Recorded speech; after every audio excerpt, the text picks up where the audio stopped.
Hello and a very warm welcome to the late breaking F1 podcast presented by Sam Sage and me, Ben Hocking. We're back for another preview, race 4 of this 2024 season, the Japanese Grand Prix, which feels very weird to be saying at the beginning of April. Ordinarily, we'd be in September or October by now, but of course, Japanese Grand Prix far earlier in the season than it usually is. And I'm assuming, Sam, that's the reason Harry's so confused and is not here. Yeah, I think he's probably thought it's now the summer break or something with how confused he gets about times and dates. And because now it's obviously the Japanese Grand Prix in April, I think he's gone, no, that doesn't work like that. And I'm assuming he's gone, a lot of rain at the moment, very dark and cold in the UK. I'm going to have another holiday. Because you know what he's like. He needs his regular tans. He needs to chill out, bless him. He gets a little bit stressed. So he's gone away, little vacay for Harry. He needs it. And I'm sure he'll be back sometime in the future. Yeah, maybe. I'm currently just assessing the validity of vacay as a shortened word. I'm not convinced. It might grow on me. Isn't there a comedian called J.K. Rowling? That works. So why can't vacay Rowling? Yeah. That works as well. Also, just different part of the year for Japanese Grand Prix. Same early wake up time. That's not changed. No, we can't complain. We're not allowed to moan. Okay. I love waking up super early on my weekends. Thank you, F1. Back in your box, everyone who was going to moan at us. We're sorry that our lives are more centralized for Formula One. You are right all the time. Okay, coming up on today's episode, as mentioned, Harry Eads not here today, but we do have a few audio clips that he sent in for his bold prediction and poll 1, 2, 3. We'll get onto both of those later on. Aston Martin making a play for Adrian Newey, a little bit of who's under pressure for this Japanese Grand Prix, and we've got F1 overrated, underrated. But we're going to start with the fight out front, or the potential fight out front between Ferrari and Red Bull. Max Verstappen currently leads the Drivers' Championship, but now only by 4 points clear of Charles Leclerc in second, 11 points clear of Carlos Sainz in fourth, with the other Red Bull of Sergio Perez in between the two Ferraris. In the Constructors' Championship, Red Bull 4 points clear of Ferrari. So I guess the question is, Sam, can Ferrari challenge here? I want to say yes. The optimist in me wants to say yes. And after what we saw in Australia, you think, oh, okay, it's definitely possible. But then you read into the details, of course, that we did after the Australian Grand Prix. And Kursky, who's back from Australia, will attest to how exciting everyone got when it looked like we might be getting a different winner. And we did. We got a different winner. But what was that through? It was not through pace. It was through entire reliability failures. Comes out in the news that Max Verstappen always had some kind of brake issue from the moment the lights went green. So we gave Carlos Sainz initially a lot of praise that he was right on the back of Max Verstappen. He was holding pace. He was within the DRS zone after lap 1, which sounds ridiculous. Not something we see a lot of at the moment with just how good Max Verstappen is. And he looked like if the race went to the end, that maybe Max might have won. Maybe Carlos Sainz might have won. We genuinely didn't know after the race had concluded. But after the news comes out and after we understand what Max went through with the car, it's hard to come into it with the same level of confidence that you might have had the news never have come out into the public knowledge. And I just don't think Max Verstappen is going to be off of it 2 races in a row. Whether it be his own fault or not, do I think that Ferrari genuinely have the race pace to take it to Max Verstappen over a full race with a fully healthy Red Bull? And Max Verstappen, who I'm sure is even more determined to win the race now he lost that last one. No, I just don't think Ferrari can do it. So I wanted to be optimistic. I really wanted to come into this weekend with vigor and joy, but it will be Max Verstappen who shows off his brilliance once again. I think claims that top spot. Ben, do you have any faith that Ferrari could even get close to them? Well, I have made a career of not having faith in Ferrari, and it's panned out pretty well for me to this point. Remember, folks, we are, 17 years and counting since the last Drivers' Championship that they won. But, do I think they can challenge this race weekend specifically? Unlikely is the word I've gone for. Unfortunately, I'm on pessimism alley with you, Sam, as I'm going to coin it from now on. Did you buy a house next door to me, did you? I did, and it cost far more than I thought it was going to, hence the pessimism. Yeah, that's my fault. I boosted out the value. I'm incredibly expensive. Fair play. The last time that Red Bull lost 2 races in a row was the middle of the 2022 season. So that was the Austrian Grand Prix and the British Grand Prix. It's a long time ago, not far off 2 years. Red Bull don't make a habit of losing races, let alone 2 races in a row. And Red Bull have been utterly dominant at this circuit since it made its return. Of course, this was one of the circuits that sat out 2 years as a result of COVID. No race in 2020 or 2021. But if we look at 2022, Max Verstappen won that Grand Prix by 27 seconds and won the championship that weekend as well, despite that race only being 28 laps long. If you do the maths, folks, 28 laps, 27-second win. That's almost 1 second per lap. That is a lot of time to have an advantage over everyone else. A lot of time. Yes. Of course, that was rain impacted. Last year, not so. But he still won by 19 seconds over the 2 McLarens, and he had pole position by about 0.6 of a second. Point being, Red Bull, very good here, and they're bringing upgrades as well. There are rumours that they will go with the true zero-pod design this weekend. Remains to be seen, I guess, when the cars are unveiled a bit later in the week. And it might be that Ferrari's best chance is quite simply those upgrades not working, which isn't exactly what you want as the main story for a challenge, being if another team fails, will be in the conversation. But I mean, with Red Bull, you kind of just take what you're given, right? I think overall, though, Suzuka should tell us a lot, in that it seems to be a place where quite a lot of upgrades, not just Red Bull, but other teams are bringing upgrades. There are some races on the calendar where it just becomes natural for these upgrades to come about. This seems to have ended up as one of them. And as you say, Sam, we'll maybe get somewhere closer to the answer of, can Ferrari and Carlos Sainz, was that pace genuine? Because as you say, we just don't know where Sainz would have been versus Verstappen if he had completed the race. There was reason to be optimistic, but we just don't know. And of course, Suzuka, very different track to what we had in Australia as well. Australia, street circuit, Suzuka, purpose-built track. If Ferrari can be competitive across both of these last 2 races, suddenly they've been up to the challenge at 2 very different venues. That could be quite promising for the year ahead. If Red Bull returns dominance, though, then I think we might know where the rest of this season is going to go. So I think a lot of answers will come about as a result of this race. I think the sad thing that you spoke about there was that if Red Bull bring this zero pod concept, and one, it works, and we see the crushing hearts and souls of the Mercedes Formula One team realize that their idea was maybe revolutionary but couldn't be put into action. That's one option. The second is it doesn't work for Red Bull. Maybe they aren't dominant. Maybe they don't win the race. There's a lot of what ifs going on here. But the worst part of this is they just take it off again. They just go, that hasn't worked. So you know what we'll go back to? The really dominant car that we just had in the last year that was working really, really well. So we'll just do that again. It's not like it's Mercedes now where they put on a new concept and they might be last or they might be first. It's Red Bull going, yeah, we're giving it a go. But if it doesn't work, I just won't bother. It's like having a Big Mac from McDonald's, right?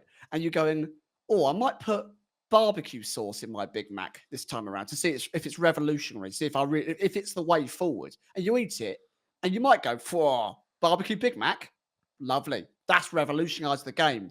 Equally, if you don't like it, next time you have it, don't have the barbecue. It's still the Big Mac. It's still one of the most famous burgers of all time. So it's upsetting to know that even if this is catastrophic for Red Bull, it's only as bad as one race. It will never get worse than that for them because they have nailed the regulations so well. It's going to take something very interesting from Big Freddy Vass, Carlos Sainz, Charles Leclerc. They have to pull it out the bag every single Grand Prix to topple the dominance that is Max Verstappen.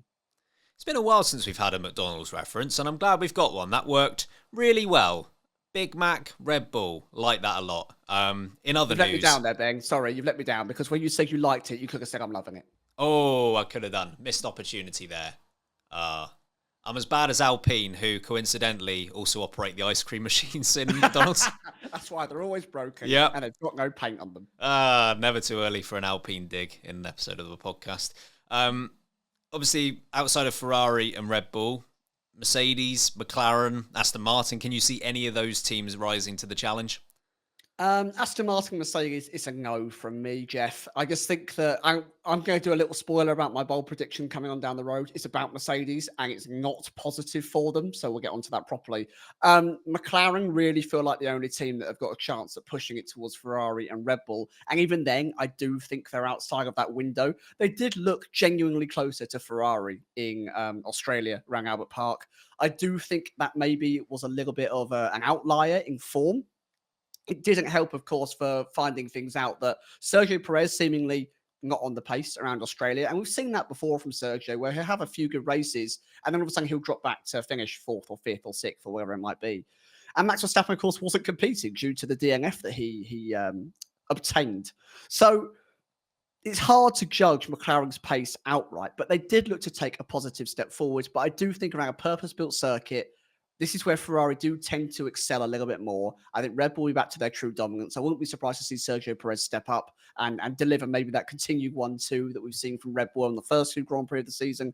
Lando Norris and Piastri, brilliant team pairing. The car still just isn't there yet. And we saw that especially in the faster sections of Albert Park, which I know is hard to judge, but you look at the sector times that they were going through in those areas, and they were still losing out a couple of tenths every single time that there was a prolonged period of acceleration at top speed. Now, Suzuka has some fantastic elements to its circuit. It's got the S's. It's got kind of, 130R, of course. It's got the Casio triangle right at the end of the Grand Prix. It goes under the bridge. It's the only figure of eight track that we've got. But two key characteristics of Suzuka is the acceleration area out of Spoon through 130R into the Casio triangle. And then, of course, the start-finish straight. And if you're a couple of tenths off on those two straights, you're already having to battle uphill to get any kind of result. So whilst I think they're comfortably the third fastest team at the moment, I do think that by the end of the Grand Prix, there will be a gap between themselves, Ferrari, and Red Bull.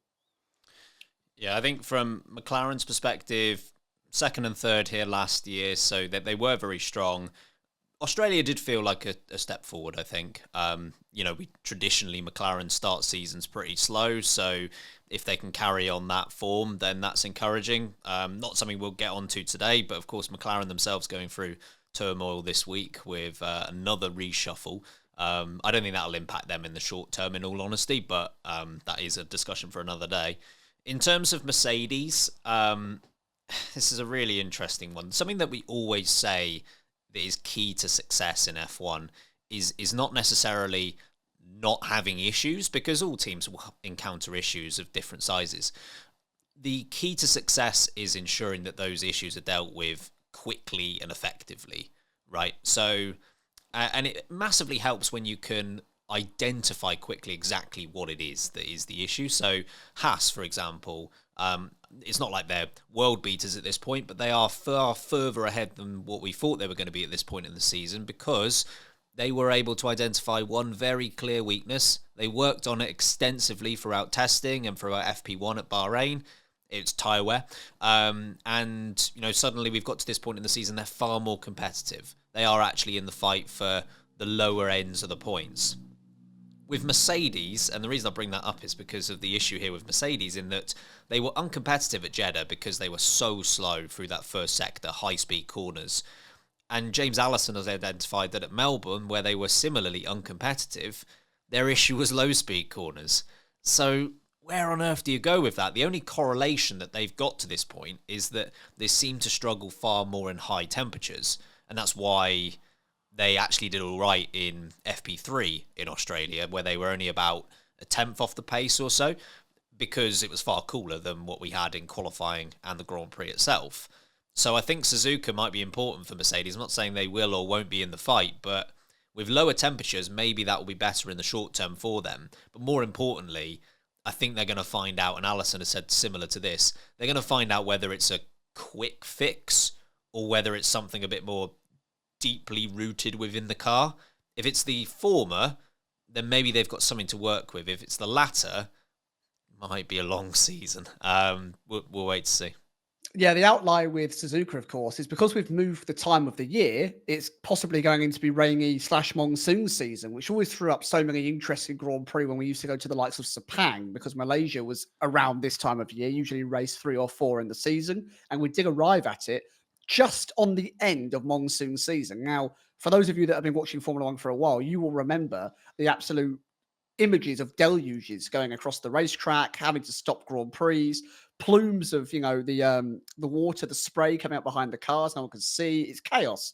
We haven't seen a race like that for some time because Formula One cars have not been able to race in wet weather. It just doesn't seem to work anymore. So if we get these mildly damped, cool conditions, Mercedes might, as you say, Ben, find the one outlier that allows them to be competitive. The issue is the chance of having more wet races than dry races across the season is nigh on impossible. The chances of that happening are so few and far between that you can't rely on it being that cool that one, your tires operate in the correct window because they are different to your car, right? They're the same for every single other person. Secondly, that your car remains cool enough that it's actually operating properly. So if it is cool weather they need, boy, they've got to be hoping that, I don't know, Liberty Media install giant fans at every single racetrack. And I don't mean Bernie's people, I back. mean Bernie's back in the house. The other team that we did just talk about, McLaren, I've got a bone to pick with them, Ben. Oh, why? It's special livery number one of No, the season. I'm too angry to discuss it. Sorry, McLaren fans, it's crap. It's just some flowers in a few bits of the car. Two, why do they have 87 special liveries across the season? And your normal livery has become the special one because we see it like 4 times a season. Do it properly, do it like once, and then embrace it and move on. Like Red Bull did with their white livery for Honda at Suzuka a couple of years ago, which still lives in my brain rent free. That livery was so good. Yep. Sorry, McLaren. I don't even rate the liveries anymore. I'm not going to tell you whether it's good or bad because I don't even acknowledge it. It's because it's the same every time. It's just a strip of another colour. If that's their only one of the year, I'll take it back, but we all know it won't be. Yeah, to your point about the weather, just to say that the difference, roughly speaking, and I'm not quite sure what the weather's going to do exactly this weekend. If I knew that, then I'd be in a good position to make some predictions. But generally, when the race used to take place, it was end of September or beginning of October, average temperature about 25 degrees Celsius. I'm not getting to Fahrenheit, sorry, Americans. And then this time of year, average temperature is about 15. So it's a fair difference between this time of year and when we usually have the Grand Prix. It'd be really interesting to see how much that actually changes. Equally, when we were in Vegas, remember last season how cool the race was there at night time. It was again Red Bull and Ferrari that thrived. So I wouldn't take this as an absolute guarantee that Mercedes will start to perform all of a sudden just because it's a few degrees colder. Okay, everyone, a very warm welcome back to you. So, according to Autosport, Aston Martin has approached Adrian Newey with a fresh contract offer. Now, of course, well-documented issues at Red Bull so far this season, mostly rooted in the Christian Horner ongoing saga. And Adrian Newey has, at least inadvertently, if not directly, worked with Aston Martin before, of course, when they were partnered with Red Bull. He was the lead designer, I should say, on the Valkyrie. He also was the co-designer on the Valhalla for Aston Martin. So he's been closely associated with Aston Martin more generally. It should be said, though, Newey does have a multi-year contract that he signed last year for Red Bull. So arguably not as easy to be poached. But do you think there's any chance this happens, Sam? Oh, baby. I love this from Aston Martin. You know what? I might just pick up the phone. Hello, Adrian. I heard you might be looking at contracts. Want to come on the Late Breaking podcast as our technical advisor? This is so outrageously bold from Aston Martin. I love it. I absolutely, you just sent it. You just gone, who's the best bloke that we could get to make cars for us? Him. How much is it going to cost? Don't bloody matter. Just send him the paperwork and see if he likes it. This is brilliant. Absolutely brilliant. And this commits 100% the level of ambition and desire that Aston Martin as a unit want and need to thrive in Formula One. And you look at certain teams and how they've approached the changes in regulations and acquiring staff members, and actually Mercedes, who I feel like we're bullying at the moment, but they are a real victim of this, that when they were so successful, the likes of Red Bull came along and they offered so many Mercedes staff members gigantic pay rises to go, ditch them, come work for us in 2 or 3 seasons. We're going to be the best because you're going to be working on the car. Lo and behold, look what we're seeing. Adrian Newey plus those incredible ex-Mercedes engineers have created this monster that is Red Bull right now. Sorry to use another energy drink to talk about you, Red Bull. Ooh. But this is what Aston Martin have done. And they have taken a leaf straight out of Red Bull's book, which is currently the right book to be taking leaves out of if you want competitive winning mentality. And they've gone, Adrian Newey, arguably the most successful individual in Formula One history, arguably the best engineer for cars on the planet. So are we going for him? Goddamn yeah, we are. Give him a contract. I am amazed. I would be absolutely shocked if Adrian Newey turns around and says yes, because that is a completely different scenario. I really don't think that Newey, out of all the teams, would go and work with Aston Martin. I know he's got the link to the road cars, as you already mentioned, Ben, with the Valkyrie and the Valhalla. Incredible cars that they are. I just don't think that that's where he sits. I think he would. I think weirdly, like Lewis Hamilton, it might be a Ferrari or nothing kind of move. I also can't see him going to Mercedes just because of the long-term built-in rivalry that those two teams have. That I just think he's like, yeah, no, if I'm going to leave, it's going to be something completely different, and that is what Ferrari brings to him. So I love it. It's bold, it's brilliant, it's very new and interesting for Aston Martin, but I just can't see it happening. Do you think that, I guess similar to the point you just made there, but do you think even if this doesn't end up happening, it still works as a statement to other people that might be considering a change to say, look, they have ambition. This is what we're looking to do. Oh, 100%. 100%. If I was, I don't know, up and coming in the game and I thought, I'm maybe looking to move somewhere new. I want a new challenge. What am I looking for here? And I hear that Aston Martin are trying to keep Fernando Alonso. They brought in loads of brilliant back staff. They're building this whole new factory going on in obviously Northern England. And now they're trying to sign Adrian Newey to their team. I'd be like, okay, this stinks of ambition and a desire to succeed on track and off track. Maybe that's somewhere I want to put myself. So even if they don't get him, declaring this publicly, making it known that this is what you're in the market for, this is the level of talent that you're looking for, it is a great way to attract the interest of others in the area that might be trying to prove themselves. I'm not surprised by the offer at all, because this was always going to happen as a result of how again, I'll call it the Christian Horner saga, was handled, right? I guess the first thing that happened as a result of that was the whole tug of war between Helmut Marko and Christian Horner, and whether he was going to be suspended or not, and then he wasn't, and then there was Verstappen essentially linking himself to Helmut Marko and the disclosure of his contract and how it relied upon Helmut Marko staying there. That all happened because of what happened with Christian Horner. And this was always, I think, the next natural thing that was going to happen.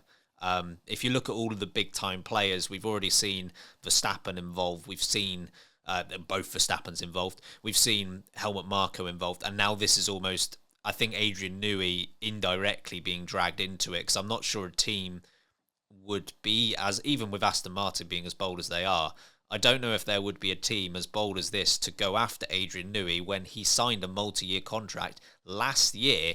If this all doesn't happen, it's very much a case of smelling blood, right? It's Red Bull are vulnerable, not on the track, but off the track they are vulnerable. And I'm not surprised that it's Aston Martin that have decided to go ahead and make the move, or the proposed move. As I mentioned, he has experience of working for them, or with them, I should say, which is something. And I think Aston Martin is in a good spot for someone like Adrian Newey or someone similar who's looking for a challenge, because it's not like he'd be starting from scratch. They do have all of this infrastructure coming in, the new factory, the new simulator, that's either just come in or very close to coming in. It's early part of this year. And then, of course, all attention then turns to the wind tunnel. So they do have a lot of infrastructure upgrades that are ongoing. It's close to where he is now, location-wise, of course, as well. So it would be a challenge, but not necessarily starting from scratch. Which, who knows what Adrian Newey wants at this point in his career. He has, as you said, he has been incredibly loyal to Red Bull, so it is difficult to see him going away. He's been at that team for 18 years now. But it is important to say it's not as if he has been a one team guy for the entirety of his career. He was at Williams, he was at McLaren, he started out at Leighton House, so he has been with various teams in his career. And of course, if we look at the guy arguably that he's worked closest with in his F1 career, Rob Marshall, he joined Red Bull the same year that Adrian Newey joined. He left last year to go to McLaren. So it is possible for someone to spend that many years in an organisation and then eventually decide to move on. Having said that, I do agree with you. I still think it is unlikely. It is a good statement, though. I do have to, unfortunately, though, make the same point that I always do, and people will have a go at me for banging this drum again, and I apologise because I don't like doing it, but I have to say it because every time we talk about Aston Martin's ambition and their desire, and we talk about an Adrian Newey contract offer, we talk about Fernando Alonso and trying to keep hold of him, we talk about the factory and the wind tunnel and everything else, it's all for nothing whilst Lance Stroll is in that car. It just... Lance Stroll being there, I've got nothing against him personally, but that decision just nullifies everything else, because if you were 100% behind creating a winning team, he wouldn't be there. He is quite comfortably in the bottom quarter of F1 drivers that are on the grid right now. And I've got nothing. It's his team, it's his money, it's his prerogative to make whatever decision he wants in terms of the driver lineup. If he wants an F1 team to try and get his son a championship, fine, all power to you, but don't then tell me you're 100% about ambition and winning a title if he's in that second seat. I can't subscribe to it. No, totally fair, and I completely agree with you. It'll be like getting Adrian Newey in, making the best car Formula One's ever made, getting Fernando Alonso to sit in there and do a lap in it, and then you look behind the rear wing and there's a bloody boulder tied to the back of the car, and you go, well, why is it slow? Because you've got this lump being pulled around by it, you know? And sorry, Lance Stroll, but in this metaphor, you classify as this lump. You are not delivering what a Fernando Alonso-esque driver needs to be doing to win races, secure championships, fight at the front, get pole positions. What's he done in the last 4 or 5 seasons of any note, of any worth? When drivers who arguably have been in worse cars than he has, or at least equal cars, have not lucked into the odd win, but they've put themselves in positions through skill, through ability, where they've been able to pull out a real surprise result. Do you remember, I think it was Turkey, 2020, sorry. Wasn't he on the front row or on pole position or something? He was on pole, yeah. He was on pole, right? Because the conditions were weird, and he did a fantastic job. I don't think he finished near the front in the race, off the top of my head. It was maybe 7th or 8th, I guess, but I'm not 100% sure. But you look at other drivers such as Pierre Gasly, who won at Monza in the AlphaTauri. You look at Esteban Ocon, who has won in an Alpine. You just think to yourself, these drivers are succeeding when the odds are against them. Sergio Perez, of course, did it when he was his teammate back when the car was the Racing Point. And you think you've had the option, you've had the chance to really succeed, and at every turn you've let yourself down, apart from the odd podium that he's had, and fair play to him, but they were a long time ago and they're few and far between now. Yeah, you're exactly right. Why would Adrian Newey look at this team and go, that's the car I want to turn into a world beater, when 50% of what's driving it can barely achieve a points finish most races? Yeah, like I say, it really is nothing personal. It's just... No, sorry, Canada. It's nothing personal. It really is. It's just... It's more frustrating because of all the other things that they are trying to do, like sign Adrian Newey. If they weren't doing all of that, then it would be far less frustrating. But this is a team that clearly has the wallet to go further than it's going right now. I just don't want to see them held back, which I think they would be if they stick with Stroll as one of their drivers. Anyway, want to move on from that and want to move in to bold predictions. Gather around, little children, and listen to my song about my F1 bold predictions and how they'll all be wrong. So it pains me to say, but there was movement on the abacus last time out in Australia, because whilst myself and Harry remain on 0 points, and to be fair, Harry didn't submit one last time, so it would have been difficult for him to score anything, but I got mine wrong, so we ended up with the same score. But Sam, of course, did get his bold prediction right I checked the bylaws, and he is allowed this one. So, too kind. yeah. Of course, saying that ironically, just as we speak about Lance Stroll beat Fernando Alonso in that Grand Prix. Yeah, I did call him a lump, and then I have to give him full credit for being the reason why I'm ahead in the bold predictions. If he wins you bold predictions this year, I don't think you can insult him again.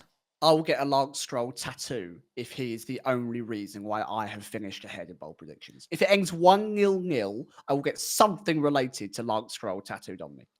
A little bit behind the scenes, folks. We have a Google sheet called episode notes. I would like to make the request that what Sam just said firmly goes within that sheet. Yeah, let me know, folks. Little maple, little leaf, maple leaf on there. Let me know. If that's only if it's 1-0 at the end of the year. So you're going to hope we always get them wrong for another 20 occasions. Or if the difference is 1. No, I'm not going down that route. Oh, I've checked the tape. All right, we'll see. We'll see what I'm feeling like at the end of the season. Anyway, bold prediction. We do actually have one from Mr. Harry Eid today. Let's see if the soundboard works. Hey gang, sorry for not being there. I'm currently sat in a pub. But my bold prediction for the Japanese GP is that for the second race in a row, Max Verstappen is not going to be in the top 3.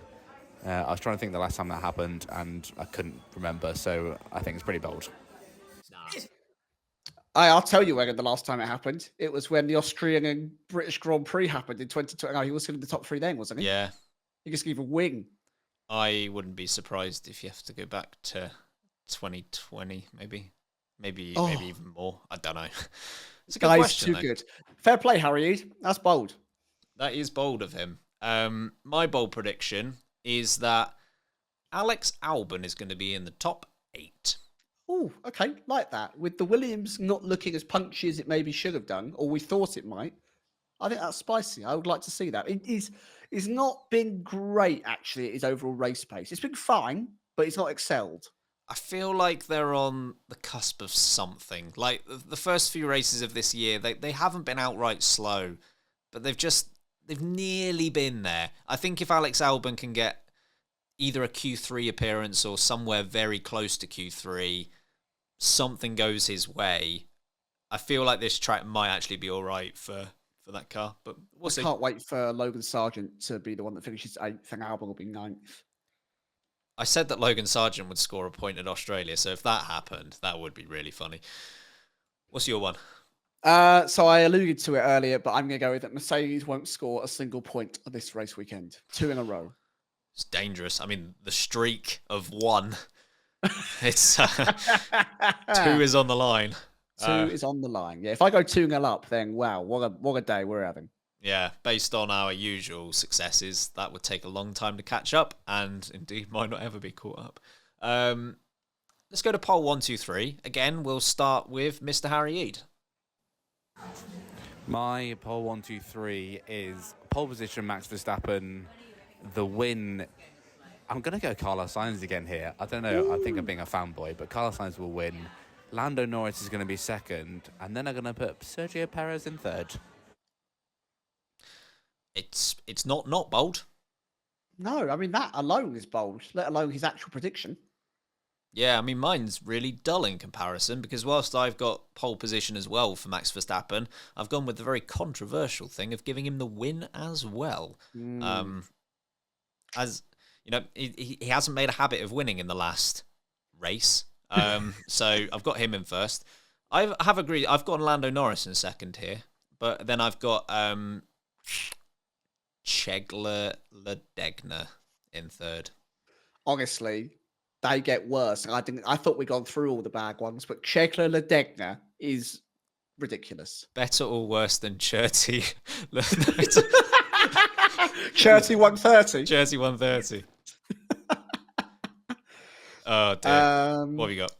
Right, yes, I'm going pole position Max Verstappen. I'm going for the win for Max Verstappen. 2nd place is Sergio Perez, and 3rd is Shizuka Leluca. Not even getting the Suzuka in there. Love that. Honestly, couldn't be bothered. No, fair enough. Again, it's getting to the point now where we actually have to stipulate who we're talking about, which should probably tell us we need to stop. But as is the custom in our friendship group, we take jokes way too long years into the gong part. Okay, as always on these preview episodes, it's our job to say who or what is under pressure. We'll give our own one. None from Harry Eid this time, I'm afraid. But myself and Sam will give our under pressure submissions, and then we'll take it over to our Discord submissions. And if you'd like to have your own considered, all you've got to do is, surprisingly, get in the Discord and respond whenever we put an at everyone out for one of these. Who have you got under pressure, or what have you got under pressure? So I just alluded to the gentleman before we did our poll 1, 2, 3s, but I'm going for Logie Bear, Logan Sargent under pressure. A lot of fuss kicked up about how, his parents always had faith in him and this is the hardest thing he's ever endured in his racing career. And everyone felt universally sorry for Logie Bear for not getting a drive because Alexander Albon stole the chassis away from him after damaging his own. Well, you go again. Equally, Williams, I think, only again have 2 chassis going to this Grand Prix. So More on that in a bit. Right. So if everything goes to plan, Logan Sargent needs to deliver a strong result. Now, when I say strong result, it doesn't mean thrashing Albon. It doesn't mean finishing in the top 6. I just want him to be competitive, right there with Alex Albon, making sure the car is delivering what it needs to. Step back up, Logan, because I don't think the start of this season has been amazing for you, but you've got to start delivering. And James Vowles, he has trusted you, so you need to start rewarding that trust. So, Logie Bear, you're under pressure. Well, you've gone towards the back of the grid. I've also gone towards what will probably be the back of the grid. I've gone with Alpine, which might not seem like a race-specific one because Alpine are always under pressure based on where they are at the moment, but they are bringing what they are terming an upgrade to this race, which should bring, I was about to say, should bring the Alpine fans some joy. It's probably fear more than anything because that could go one or two ways. This is going to be their first upgrade in a series or a hoped series of weight reduction upgrades because that car be overweight. So at least this is the first step. And what they're hoping is that essentially this then gives them the direction of travel as to what else they need to do from this point onwards. So really, in that respect, it needs to work on 2 fronts. It needs to, first of all, just work as in the car needs to be faster because that's what upgrades are supposed to do. But perhaps more importantly than that, it does need to tell them where they need to go with it. It's not a win if they manage to shave a 10th off their time with this upgrade and then go, don't know what else to do now. That hasn't really told us anything. That isn't a win. But if they do, again, save a 10th by this upgrade, but they know, okay, these are the next 3 upgrades that need to happen as a result of this, that would be good. So I think they're under pressure, less from a points perspective, but more from what the season outlook is going to be for them. Yeah, I think that's fair. The only one that I think goes without saying that we all agree on universally, Steak, Sauber, whatever we're calling you, just do a normal pit stop. Come on. It will not surprise you to learn that is picked up on a couple of times as we go to our Discord submissions. He says as he just changes over. You can do it, Ben. Use the soundboard. There we go. This is where we need Harry Eid. Right, so let's start with beef. We're going to start out strong. Hello, hope we're all well. Life update. Got my glasses.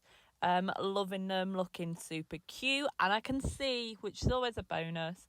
Hope you all had a good Easter. I went away for a few days in Anglesey. It was nice. Under pressure. Sauber, just do a 5-second pit stop at this rate. I'll take it. Okay, bye. Wagyu beef there coming in with her under pressure. Anglesey beef, love it. Can you get Anglesey beef from? I think Angus beef is what I'm thinking of. Aberdeen, Anglesey, Angus. A lot of yeah, thank you for that, beef. And obviously concurs with you on Kick Sauber Steak and the whatever else they're called. Right, next, let's go to Atlanta Andy. Toto Wolff is definitely under pressure after he made fun of his pumpernickels. And that and maybe the fact that they're behind McLaren and about to be behind Aston Martin if they don't get up and get on the horse and start making points again instead of double do not finish. Love the pod. Thanks, guys. No, don't make fun of my pumpernickel. It's too important to me. I knew there was a reason I shouldn't have played Atlanta Andy. It was nothing to do with the submission. It's what I knew would follow. Look, hang on. We did a Patreon post. Peter here says, Sam, you have Papa Toto nailed. That's all I need. That's the encouragement that I needed, and I've got it. How much did you pay him? He pays me actually. He's on the Patreon, which you can join now. The link's in the description, and you get a lot more content every single month. Yeah, we can't promise you that it will make you immune to Sam's Toto Wolff impressions, but it is worth it. Anything more susceptible. Maybe so. Right, let's go to All Good Always. Highly breaking. I have a giant ulcer on my tongue, so hopefully this submission does not sound too weird. Update from the last Under Pressure submission. Still employed, and Discord is life.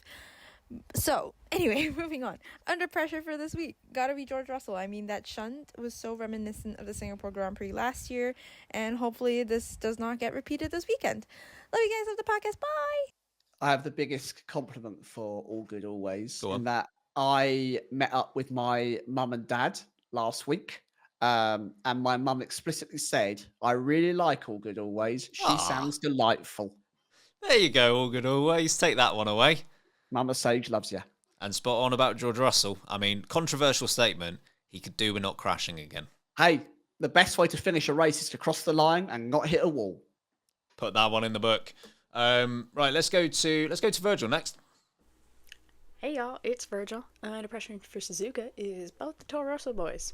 Yuki has been on a mediocre hot streak, and I'm sure he's eager to perform well for his home crowd. So, bit of pressure there. Whereas on the other side of the garage, Danny Rick seemed to have forgotten the first rule of F1. Go fast. And with Liam Lawson stalking Danny's every move, this cannot possibly bode well for his future career. Yikes. Anyway, love y'all. Love the podcast. Bye. Bonus points for using Toro Rosso there as the Yes. choice of vehicle. And of course, Daniel Ricciardo sitting out FP1 this weekend. Yuma Iwasa taking his place. Don't read into that too much, folks. Every driver needs to make way in one FP1 session for a rookie driver throughout the course of this year. Obviously, Japanese driver Iwasa quite understandably taking his opportunity at Suzuka. I mean, equally though, it's not good for Daniel Ricciardo. I imagine he wants all the time he can get in the car right now. Yeah, it's not the best timing for him, is it? Let's go to Sebalicious. Hello, I am back, and my bold prediction, nope, under pressure. Very good. For Well done, Seb. the Suzuki Swift GP is Mr. Science. I know he's just one, but I feel like he's getting a lot of gas, and I just want to see if he can actually keep this going now. It's fine to do it once, but can you just keep it consistently going? And maybe he will get the big boy seat at Red Bull.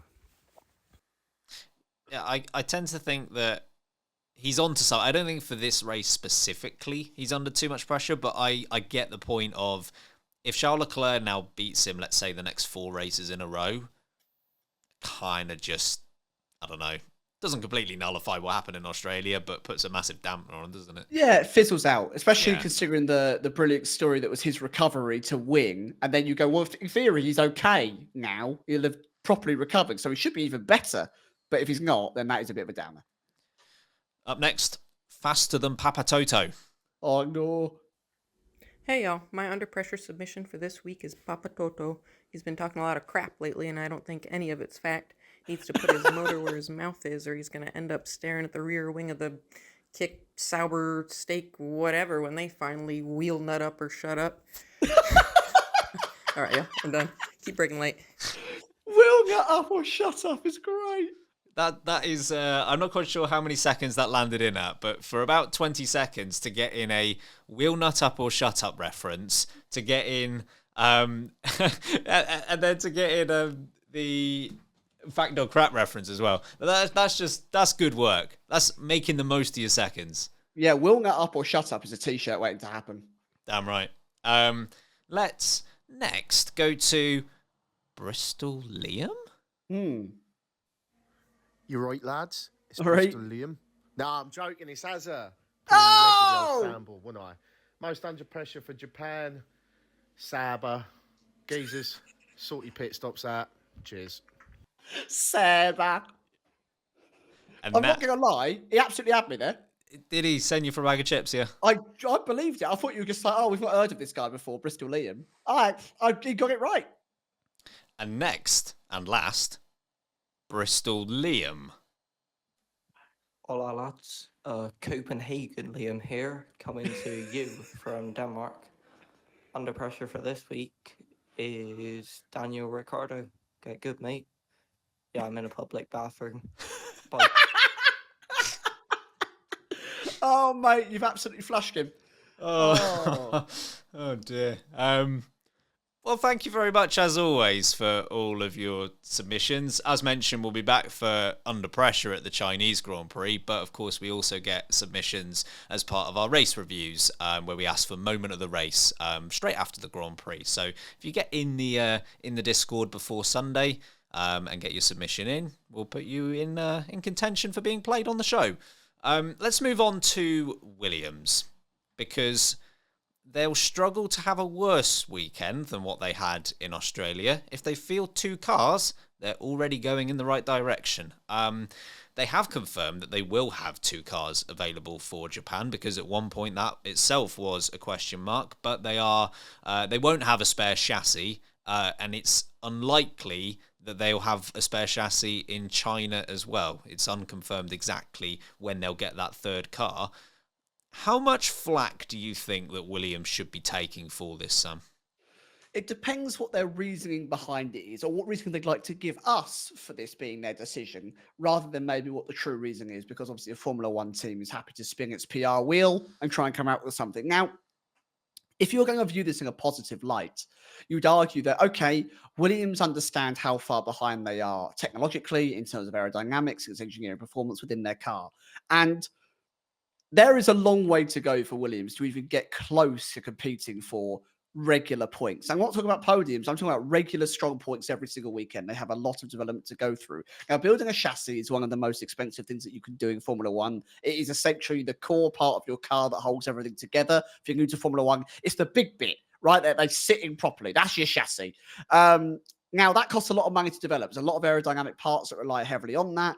It is crucial for your safety compartments that you are needed to require to race in Formula One. There's a lot to a chassis. It's not just a carbon fiber bathtub that you put a front wing on and some wheels to go racing in. So they brought 2 to the last 2 Grand Prix. And I think the reason why they've done that, if you're being optimistic, is the saving of funds. They're trying to reinvest time and money into upgrades that they think are going to be highly beneficial later on in the season, and for this year-on-year development that we've heard James Vowles talk so candidly about.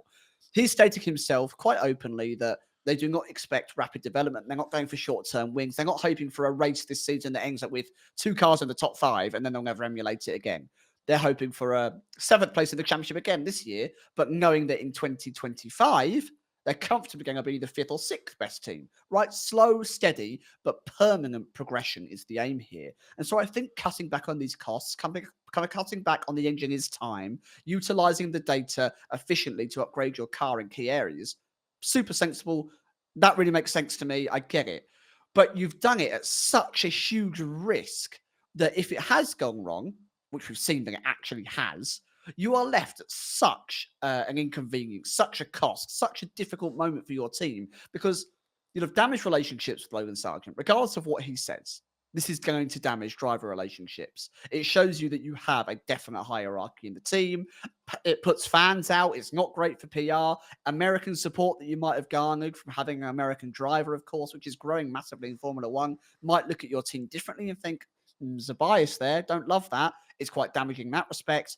And then, of course, you're probably going to endure an even further cost because you're going to have to emergency produce not the 3rd chassis as your backup, but another race-ready chassis, which then means you're going to have to produce another one on top to get you so you've got the spare one. It felt like there was a risk versus reward process here when they made this decision. And the risk was like, oh, there's an 80% risk here. But if we get the 20%, we're going to be flying. Unfortunately, if you're new to mathematics, 80% is bigger than 20%. And so the chances are quite strong that this was going to backfire, especially when you're on midfield to backmark a car. There is usually contact, damage. You hit the wall, you hit someone else, someone hits you.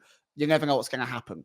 That's exactly what's happened. They've lost out big time. It's going to cost them money. It's going to cost them time. I wouldn't be surprised if this has set them back more than just making the third chassis in the first place.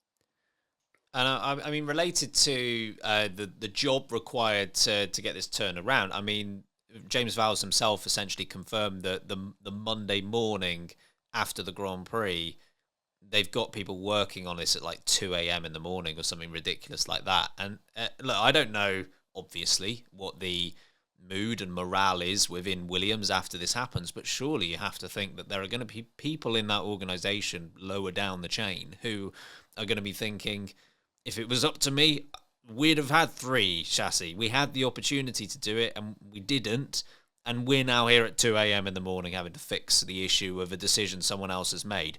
So it's only natural to think that it might have gone down that path. I do want to say, firstly, I don't place any additional blame on Alex Albon for this, because whilst he deserved criticism for the incident itself, and it's something when we discussed it on the qualifying review for Australia, we gave him criticism for the incident, I think rightly so.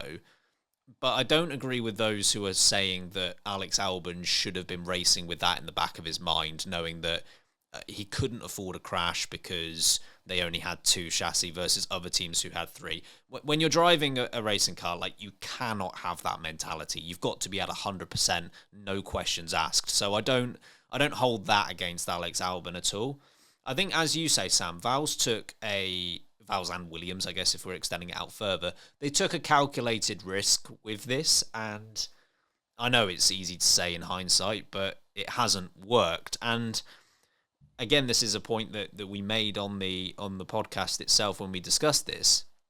It's not even the points that is the issue. It's the damage and confidence for Logan Sargeant that's the issue.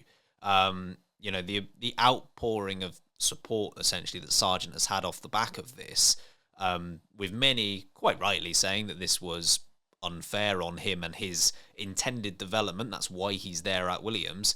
It hasn't put Williams in a fantastic light, and this won't have done Logan Sargeant any favours whatsoever. I think the issue I have is that they're in this position to begin with, where they have to make the decision between, do we go with a third chassis or do we do something else over here?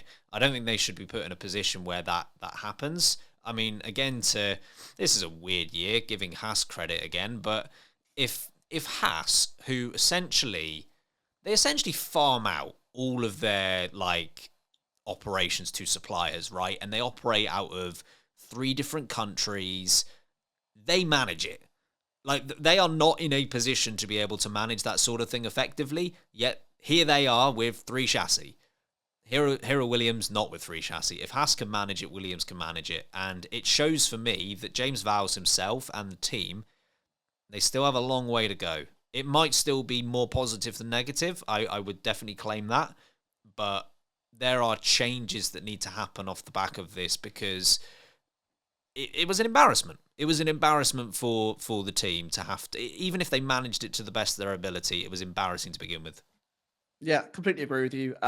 For a team to be super successful, you need to be able to cover off all areas of risk and events that could occur across a race weekend, which is a very high risk area anyway to be in. And how do you expect to be able to compete with even the likes of Aston Martin or Toro Rosso if you cannot actually put 2 cars on the racetrack to potentially score points from the moment you want to go racing because of one team decision that makes an issue? I want to cement the point that you made about Alex Albon. Yes, he made the mistake that put the car in the wall. Equally, it's not his fault that Williams only brought 2 chassis. I can't imagine that Alex Albon sat there in an R&D meeting back in the UK going, you know what, guys, only make 2. I think that's the right way forward. Not his decision at all. He's got no responsibility in that front. Secondly, if he had crashed in any other race weekend and they had a third chassis, no one will have batted an eyelid at it. The amount of drivers at the moment that are crashing during a practice session and they get it put together, they get their car on the racetrack, and everyone forgets about it by the next day. And this would have been exactly the same way.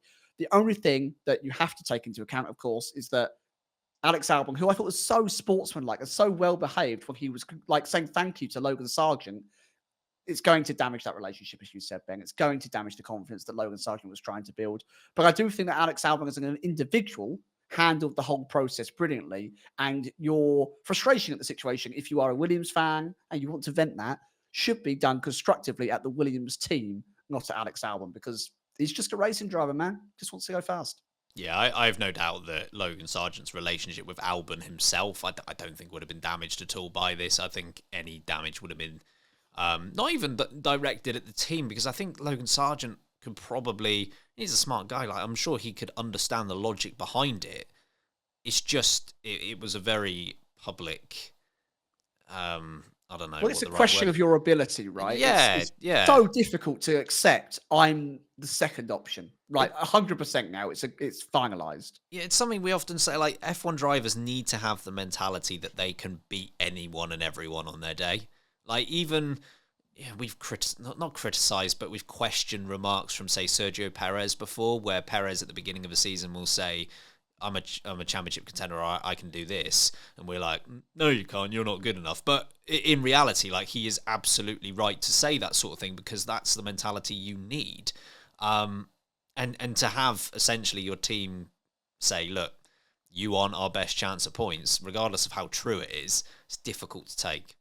Yeah, I completely agree. Hopefully Logan comes into this weekend, is filled with confidence. And like I said, he's under pressure, but I hope in a positive manner, I hope he could deliver after what was a very difficult weekend for him. Okay, welcome back to the final part of today's episode, kicking off with Overrated, Underrated. Overrated, underrated. What answers do we give? What way will they go? Overrated, underrated. What a week shoes, come and see the show. Overrated, underrated. Lesser spotted. Haven't played this in quite a long time, actually. F1 overrated, underrated. Really simple one to explain. I've got 3 things in front of me. They can be drivers, concepts, teams, pretty much anything in the world of F1. And all our job is to say, is it overrated? Is it underrated? And is it just somewhere in the middle? Which Harry's not here to sit on the fence, so maybe we won't have any, but we'll see. Gonna kick off with the virtual safety car. Obviously, we saw this very late on in the Australian Grand Prix as opposed to a red flag, and we've had the VSC around for about 6 or 7 years or so now, I would say. Is it overrated or underrated, Sam?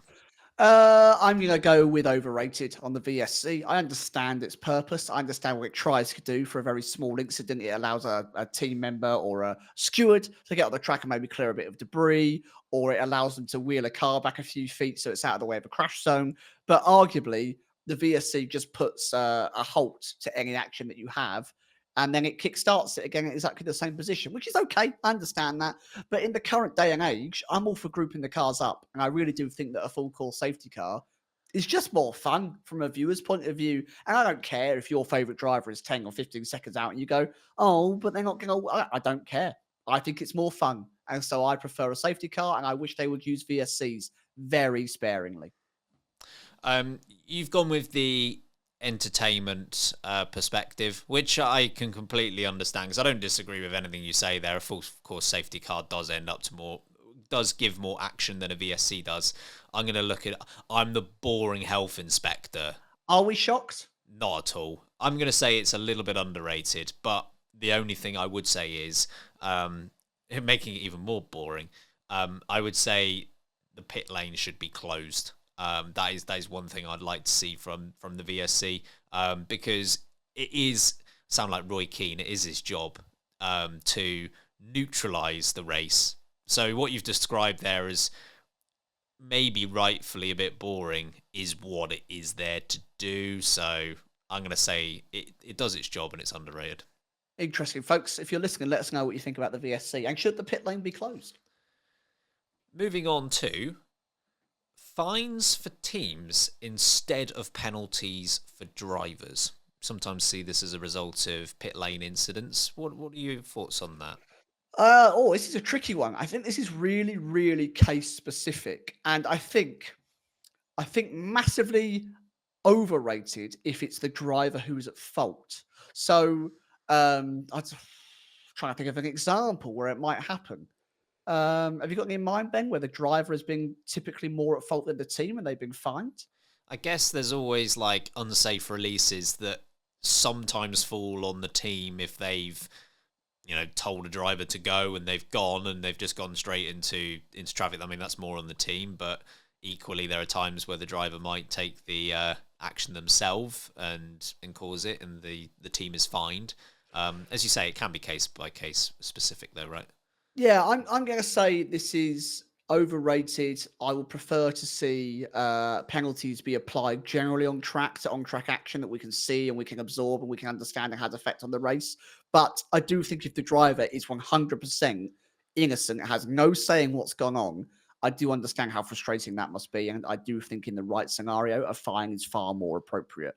But yeah, I guess I'm going to go with overrated, but just. It's a tricky one to rate in that sense. Yeah, I landed on the same opinion as you, a little overrated. It's not like we want to be massively granular with this to the point where, I don't know, there's some really basic procedural thing that a team hasn't done and then a driver's penalised for it like 4 hours after the Grand Prix. We don't want to get into that situation, but I think you're right. Wherever it does entail a driver's action, it should always be, for me at least, you win and lose as a team. And I know we've had suggestions before at how, I don't know, team-related things could count towards the Constructors' Championship, but not the Drivers' Championship. I've never been a massive fan of it. I do generally believe that one should follow the other. So I think I agree with you. A little overrated. Last one, a driver we've spoken about a little bit so far today, George Russell. Overrated or underrated?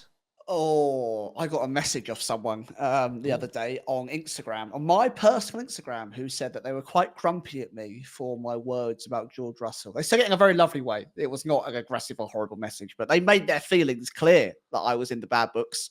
And I fear for saying what? That's the issue with Alonso was Russell's overall issue, that he put it in the wall based on his own doing.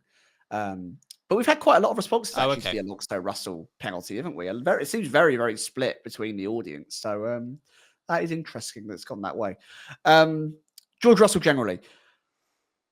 This might be the hardest question that you've posed. And right now in his career, as we speak, I'm just going to swing towards overrated.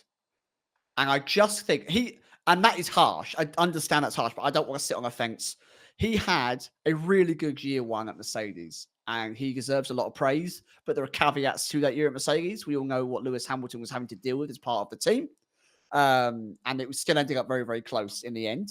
And in year two, I think he was kind of demolished by Lewis Hamilton. I think Lewis Hamilton was one of the better drivers across the entire season, and Russell couldn't really get near him for a lot of the season. But then we flip back to this year, and he's outdriven Lewis Hamilton at every single Grand Prix so far. But when you compare him to those he came up into the sport with, Lando Norris, he was around the same time as Max Verstappen, of course, a couple of years later, Charles Leclerc. And you just think all of those guys, I feel like have really kicked on. And I feel like George Russell is very much of the same ability that he has been for maybe 3 or 4 years now. And so I would have expected a little more overall. So incredible driver, but just a little overrated. I don't think he's like a prodigy that maybe someone like Lando might be. I think he's a little underrated because I still think he is in that category. I still think he is in and amongst Norris and Sainz, maybe a little bit off Leclerc possibly. And if you gave me straight up at the moment Norris or Russell, I would take Norris, but I still think Russell is part of that category. And I think people generally think he's a little bit off that category now, which I don't think he is. I appreciate last year wasn't a great year for him, but I think it's better than what it looks like it was. In terms of positions, it looks quite bad, but actually once you take away a few of the unlucky results, the points difference, it was still far better than what we saw with Piastri and Norris or Stroll and Alonso. So I still think he has the potential to be a great driver for the next 15 years if he sticks around for that long. So not by much, but I'm going to say he's underrated. I do agree with the 15 years great driver comment. I do think he's still up there in the top echelons of the drivers. Which leads us on nicely to what I can only possibly describe and we haven't said this in a few weeks, Mm. but it is still the greatest segment in all of Formula One podcasting. It is the LB question of the week. Oh, that's bliss. Not having to wait for Harry to say week. I imagine that I've activated him like some kind of sleeper agent in a pub somewhere, and he's gone, I must get onto a microphone and say week. Bong. Just out loud in the pub randomly, just go week. Oh, man. So question of the week. We're recording this on Wednesday, the 3rd of April, which means we are 2 days removed from April Fool's. So our question of the week was, what is an April Fool's joke that you might just be able to believe? It's a lot. There's some good answers. Yeah, on there, good mate. answers. Yeah, I really like this one. So much so that I had to reply to it in my own account on our Instagram.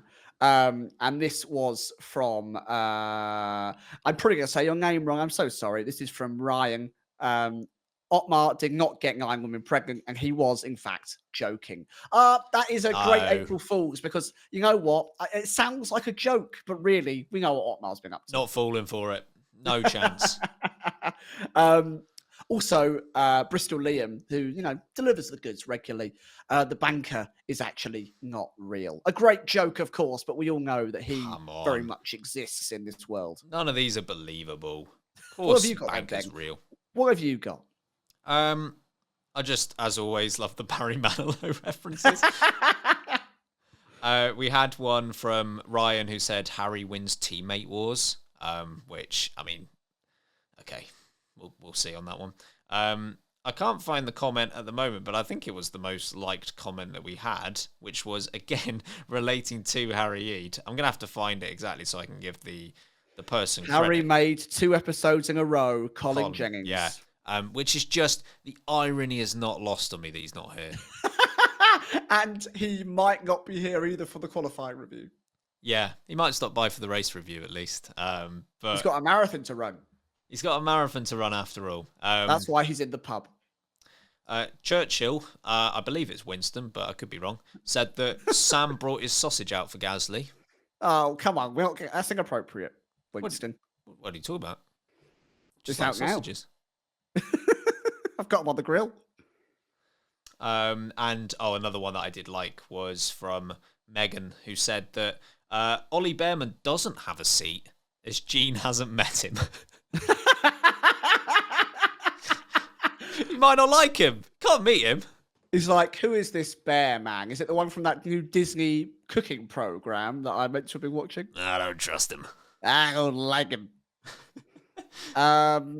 Abby Thing, the one that I think is probably the most believable, definitely not a joke, is that Alonso signs a 10-year contract with literally anyone, just as long as he can keep racing. Yeah, that's a Fernando Alonso thing to do, isn't it? I can believe that. Now, I might have just missed this because I was laughing too much, but did you read out the one from Drew about Barry Manilow? I didn't know. I just said that there were a couple of mentions of. It needs reading. I'm Yeah. sorry, it needs reading.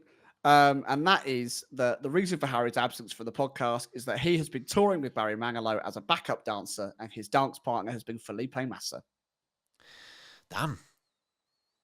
Wasn't expecting that. Yeah, they do call him Harry Manilow on the podcast circuit. Yes, very true. Another Otmar reference on Twitter was from Johnny McDonald, who said Otmar does have 9 children, and 3 of them are named Ben, Sam, and Harry. Imagine the reveal that we are all, I can't say his surname properly, Safnauers. Yeah. Next, there'll be question of the week. Who are the other 6? That's a great question. Name Otmar's kids like the 7 Angry Dwarfs. Dion They're not angry, are Dublin, Shaquille O'Neal. they? Correct. We range in race and size and age massively. Absolutely. Any last ones before we head off? I don't think so. Not that our... Barry Manilow is sponsoring Harry's Marathon in terms of whirly bars. Well done, Bristol. You got it on both sides of the social media. Well played, sir. But you got whirly bars and Barry Manilow into one thing, so I quite appreciate it. Great answers as always, and as usual, there are far too many for us to read out. But absolutely love the support, and we'll be back with another one next week. I appreciate, as I mentioned, we missed out on a couple of weeks, but we should be back to our normal recording schedule from now, so we can put them out on a Monday, and we're not recording on a Monday as well. Anything else? Want to get us out of here? I've got a wrestling mask. You do have a wrestling mask. This is a very visual reference, but you do have a wrestling mask. Yeah, if you go and watch the previous video, you'll see it on my seat over here. I've removed it for now, but maybe we'll release a photo of me in said wrestling mask. It's quite funny. Do you remember when Lewis Hamilton turned up at a wrestling event? Yes, I do. And he was amazing. He kicked everyone's butts. He gave him a few clotheslines, didn't he? Clotheslines? He did, didn't he? It's Hamilton with the clothesline. Yes, he did. I'm sure it was. I'm gonna have to watch this video when we're done here because I had forgotten about that. But Hamilton and Rey Mysterio teaming up to be the ultimate pairing. Who would Lewis Hamilton's tag team partner be? That is next week's question That's of the week. Great we go. Question. Yeah. If you wouldn't mind getting us out of here. Yeah, that is everything. Folks, thanks for listening. We will be back next for the qualifying review episode for the Japanese Grand Prix. That's right. We don't just do a race review, we do a qualifying review. That'll be out almost instantly when the session is over. Give us an hour or so for recording and editing.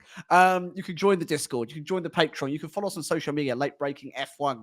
I think that's pretty much everything. We've got a PO box. Go and find the address. It's hidden somewhere on the internet, like a little riddle that you'll have to discover. And send us lovely, fun things. Other than that, cheers for listening. We love you all, and we'll speak to you after quali. In the meantime, I've been Samuel Sage. And I've been Ben Hocking. And remember, keep breaking late.